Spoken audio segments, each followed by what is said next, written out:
1 கையளவு தேங்காய்பல், 4 காய்ந்த மிளகாய், அரை டீஸ்பூன் ஜீரகம், 10 சாம்பார் வெங்காயம், சிறிதளவு தண்ணி சேர்த்து விழுத அரைத்து எடுத்துக்கலாம். கடாயில் 3 டீஸ்பூன் எண்ணெய், 12 சாம்பார் வெங்காயம், 1 கையளவு கட் பண்ணிய கீரை தண்டு, கட் பண்ணிய 2 கத்தரிக்காய்,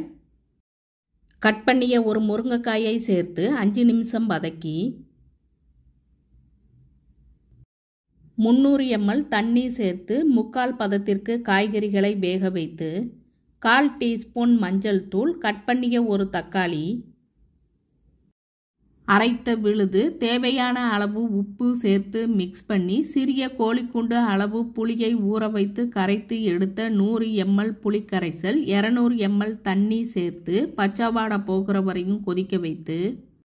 2 டீஸ்பூன் நல்லெண்ணெய், 1 டீஸ்பூன் கடுகு, உளுந்தம்பருப்பு, ஜீரகம், காய்ந்த மிளகாய், சாம்பார் வெங்காயம், சிறிதளவு கருவேப்பிலை சேர்த்த தாளிப்பை சேர்த்துக்கலாம். கீரை தண்டு குழம்பு ரெடி.